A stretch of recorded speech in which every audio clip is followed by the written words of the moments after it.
Today we're going to be taking a look at the new features in version 1.3 of the SmartSpawn system. So we've just got a demo scene open here. I'm going to go ahead and create an empty game object. I'm going to call that one Spawner. I'm going to add a SmartSpawn script component to it. And as we can see, we've got a new field in 1.3 called the Spawner type, which is a scriptable object that holds valid object and chance references and can be used in any SmartSpawner. So I'm going to create a new one of those, and we're going to go ahead and name that one Lots of Health.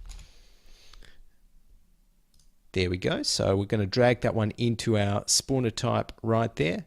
And let's add two objects which have a chance to spawn. I'm going to go ahead into our demo assets folder. We've already got some objects set up there.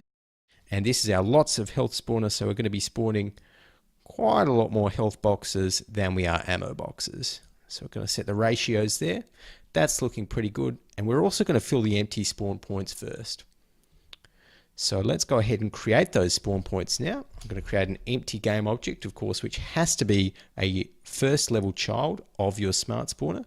We're going to go ahead and call that one spawn point and add a collider to it, a trigger collider. And we're going to go ahead and add the SmartSpawn collider check script.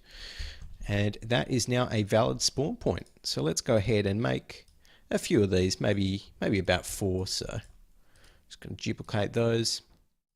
And a new feature in version 1.3 is that now we've got these nice little editor gizmos that we can use just to position every one of these spawn points exactly where they should be. So no more fiddly diving into hierarchies in the editor and the inspector there. So there we go. That's looking pretty good right there. I think all of those are in some good spots. So now we're ready to test it. Let's go ahead and hit the play button now. And in fact, just before we do that, let's set the time between spawns to about 3 seconds. Well, exactly 3 seconds even. And there we go. So the game's running and it's ticking down. And as we can see, every 3 seconds, we're getting a spawn. And we should get mostly health boxes here, of course, as they have a much higher chance to spawn. And there we go. So we've got those spawned in. And that is very briefly the demo of the new scriptable object and how that works in the spawner type field. So let's go ahead now. Next, we're going to look at some of the new networking extensions to the SmartSpawn script. And here we are in the debugging scene for the current game I'm working on called Down to 1, which we're using the SmartSpawn system in to manage all of our loot and loot spawning.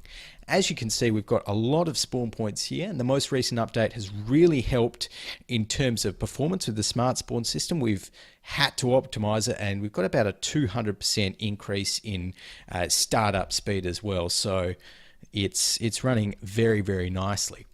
And as you can see, we've got so many spawners in the game that we needed a way to actually manage all of those spawners without having to go through every single prefab and manually change it. And that's where the spawner type scriptable object really comes into its own. So we've kind of got a DayZ style item spawning system going on at the moment, which is very extensible. So for example, we've got this low residential spawner, which is used in about, I think, half of the houses in our scene. And to change, the spawn ratio or to change anything in that low residential spawner, we don't have to go through the entire scene, every single prefab, and manually change it. Any changes applied to that scriptable object automatically will carry through to the smart spawner, because all of these smart spawners reference each scriptable object. So if I make one change here, that's automatically carried throughout the scene, which is very, very handy, particularly when you've got so many spawners in your scene as well. So that's about it from me. Thanks for watching the video, and remember to like, comment, and subscribe to Gadget Games on YouTube.